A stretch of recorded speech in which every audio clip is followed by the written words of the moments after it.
Hello friends, good evening to all. एक बार फिर से आप सब लोगों का नर्सिंग एजुकेशन यूट्यूब चैनल के ऊपर हार्दिक स्वागत है। हम पढ़ रहे थे नॉर्सा 2023 के लिए एनक्लेस सीरीज, लेकिन बीच में हम लोगों ने क्या किया, होली को अच्छे से सेलिब्रेट किया। लेकिन अब अपने को क्या करना है, वापस अपनी इस सीरीज़ को कंटिन्यू करना है। अपन क्या पढ़ रहे थे, एंडोक्राइन सिस्टम पढ़ रहे थे। एंडोक्राइन सिस्टम के अंदर दो पार्ट हमने पढ़े थे, जो है दो पार्ट हमने पहले पढ़ लिए हैं। थर्ड पार्ट जो अपना है वो क्या है, एंडोक्राइन सिस्टम पार्ट 3 के अंदर कुछ और इंपॉर्टेंट एमसीक्यू की बात करेंगे। इससे पहले हमने थायराइड ग्लैंड के बारे में और थायराइड ग्लैंड के अंदर हाइपोथायरॉयडिज्म और हाइपरथायरॉयडिज्म के एमसीक्यू को सॉल्व किया।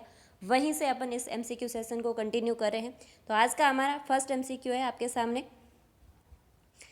आप लोगों को इस लाइव सेशन के अंदर कंटिन्यू अपना जवाब देते रहना है, ताकि आप अपने नॉलेज का एनालिसिस कर पाओ और कुछ नई चीज़ों का लर्न कर पाओ। तो आज का हमारा फर्स्ट एमसीक्यू आपके सामने है। The client with the grave disease is treated with radio active iodine in the form of sodium iodide 131 I।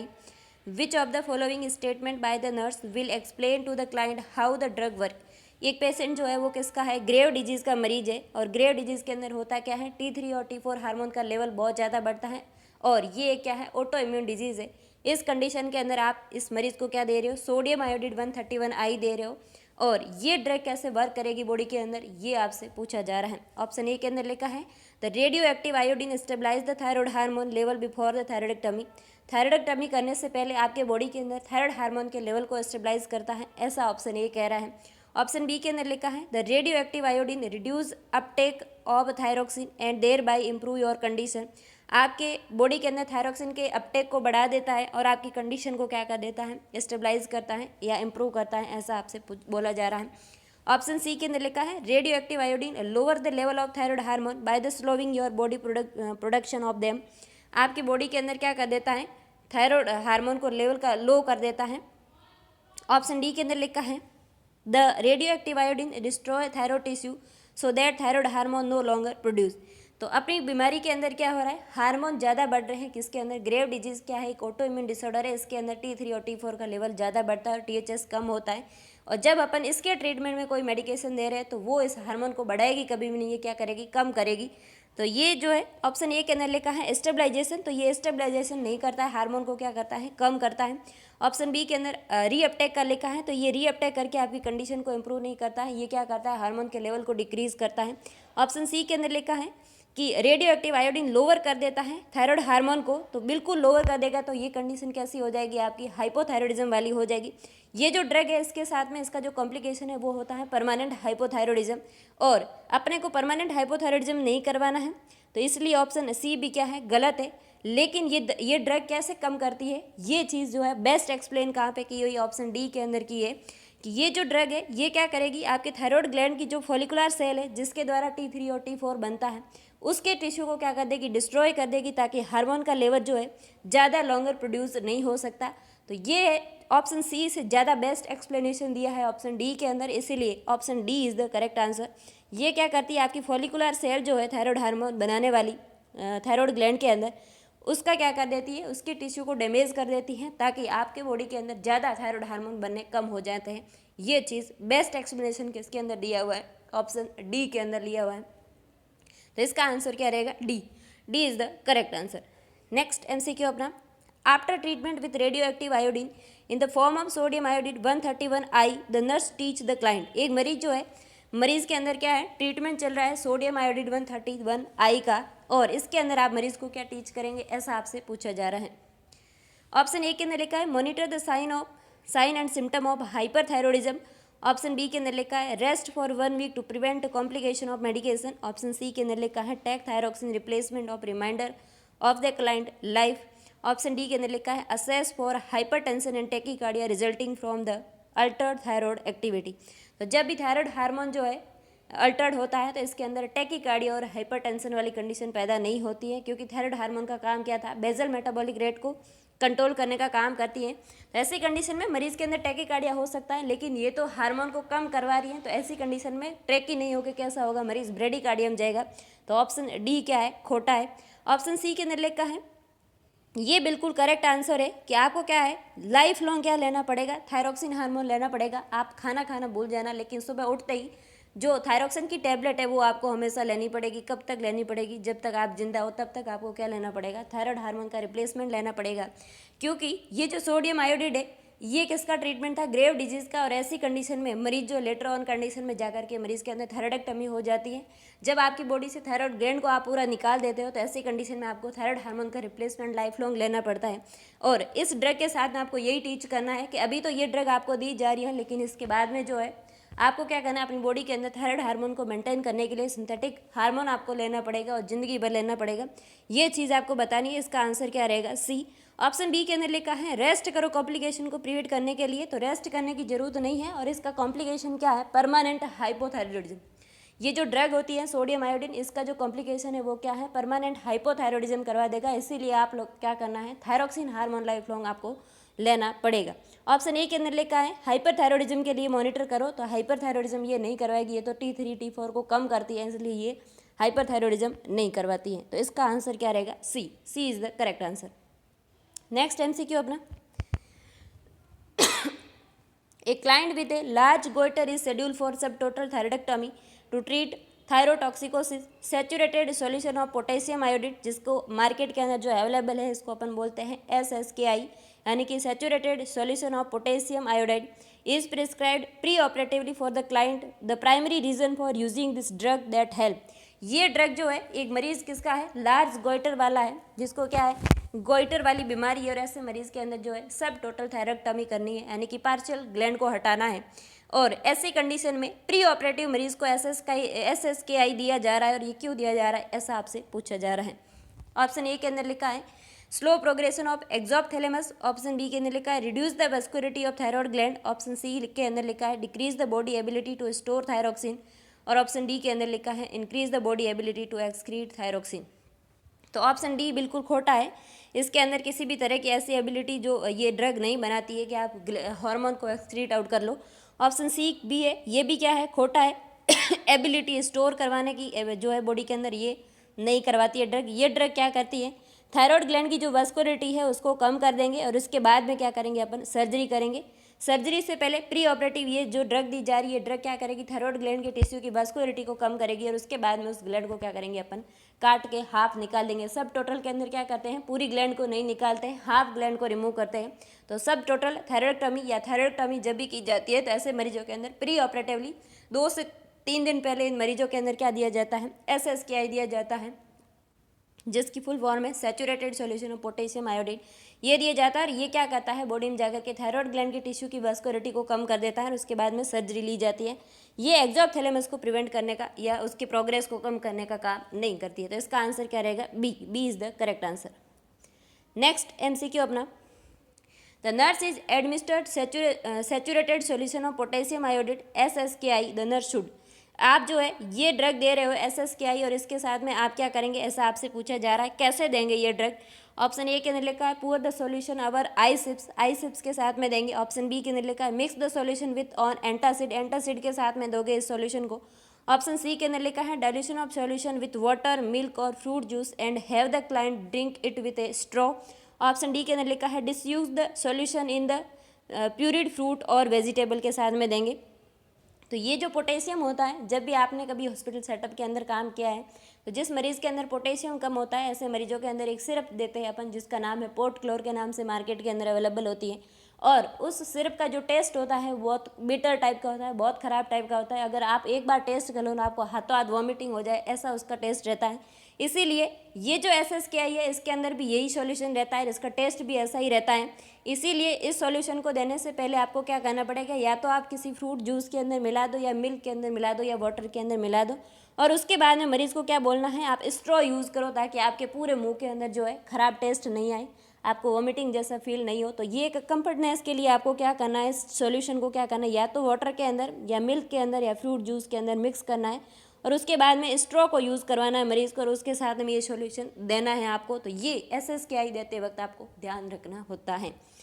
ये जो पोटेशियम है इसका टेस्ट खराब होता है, इसलिए अपन क्या करते हैं? इस SSKI को वाटर, मिल्क या फ्रूट जूस के साथ में मिक्स करके स्ट्रॉ के साथ में मरीज़ को यूज़ करवाते हैं। तो इसका आंसर क्या रहेगा? C. C is the correct answer. Next MCQ अपना, The nurse asked the client to state her name as soon as she regained consciousness post-operatively after a subtotal thyroidectomy, and at each assessment, the nurse does this to monitor for sign of which of the following. मरीज क्या है, post operatively है, मरीज के अंदर क्या हुई है, सब टोटल थायराइडेक्टमी हुई है मरीज के अंदर, और हर असेसमेंट के साथ में आप उस मरीज को उसका नाम पूछ रहे हैं। ऐसा क्यों पूछ रहे हैं, ऐसा आपसे पूछा जा रहा है। इसका क्या रीजन है कि आप उसको क्या पूछ रहे हो, पोस्ट ऑपरेटिवली मरीज का नाम पूछ रहे हो, बार बार क्यों पूछ रहे हो, ये आपसे पूछा जा रहा है। ऑप्शन ए के अंदर लिखा है इंटरनल हेमरेज का असेसमेंट कर रहे हो, ये पूछ के आप। ऑप्शन बी के अंदर लिखा है decreasing level of consciousness. Option C के अंदर लिखा है laryngeal nerve damage. Option D के अंदर लिखा है अपर एयरवे ऑब्स्ट्रक्शन। तो जब भी थायराइडेक्टमी होती है ऐसे मरीजों के अंदर अपर एयरवे ऑब्स्ट्रक्शन वाली कोई कंडीशन पैदा नहीं होती है। इंटरनल हेमरेज को असेसमेंट अपन जो है मरीज़ का नाम पूछ के असेस नहीं करते हैं। अगर मरीज़ के अंदर इंटरनल हेमरेज हो रहा है तो उसके वाइटल जो होते हैं ये मॉनिटर के अंदर अनस्टेबल आएंगे, मरीज़ हाइपोटेंशन में जाएगा, टैकीकार्डिया होगा, उसकी सैचुरेशन फॉल होगी। तो ये कंडीशन इंडिकेट करती है कि मरीज़ के अंदर हेमरेज हो रहा है। तो ये जो है उसका नाम पूछ के असेस नहीं किया जा सकता। ऑप्शन बी के अंदर लिखा है डिक्रीजिंग लेवल ऑफ कॉन्शियसनेस, उसके मरीज़ के decrease of level of consciousness को असेस ऐसे नहीं किया जाता है। उसके जीसीएस को उसका नाम पूछ के असेस अपन करते जरूर है, लेकिन ये पूरा सेटअप नहीं है। जीसीएस के अंदर 3-4 स्टेप रहते हैं। आई से रिगार्डिंग रहता है, वर्बल से रिगार्डिंग रहता है और मोटर मूवमेंट से रिगार्डिंग रहता है।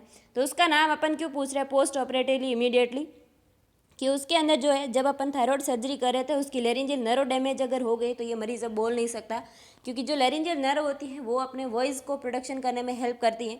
इसीलिए लेरिंजियल नर्व डैमेज का असेसमेंट करने के लिए ये जो होती है लेरिंजियल नर्व ये थायराइड ग्लैंड के नियर निकलती है, और आपने सर्जरी के साथ में इसको अगर कट कर दिया तो ऐसे मरीज़ के अंदर लेरिंजियल नर्व डैमेज हो सकती है। तो इसका असेसमेंट करने के लिए पोस्ट ऑपरेटिवली अपन क्या करते हैं, मरीज़ को बार बार उसका नाम पूछते हैं कि आपका नाम क्या है। ऐसा अगर अपन पूछ रहे हैं तो ये किसका असेसमेंट कर रहे हैं, अपन लेरिंजियल नर्व का असेसमेंट कर रहे हैं कि कहीं सर्जरी के साथ में नर्व डैमेज नहीं हो जाए। ये एमसीक्यू बहुत बार एग्जाम के अंदर पूछा हुआ है और ये चीज़ आपको ध्यान रखनी है। सर्जरी जब थायराइड ग्लैंड की होती है तो इसके साथ में लेरिंजियल नर्व डैमेज होने की रिस्क रहती है। ऑप्शन इसका क्या राइट है, C is the correct answer. Next MCQ अपना, A client who has undergone a subtotal thyroidectomy is subject to complication in the first 48 hours. After the surgery, the nurse should teach obtain the keep in the bedside equipment of. मरीज के अंदर क्या हुई है, thyroidectomy हुई है। और इस एमसीक्यू का आप सही जवाब तब दे सकते हो जब आपको बेसिक पता है, सारी ग्लैंड्स के बारे में पता है, सारी ग्लैंड के हार्मोन के बारे में पता है, तो आप इस एमसीक्यू का करेक्टली आंसर दे सकते हो।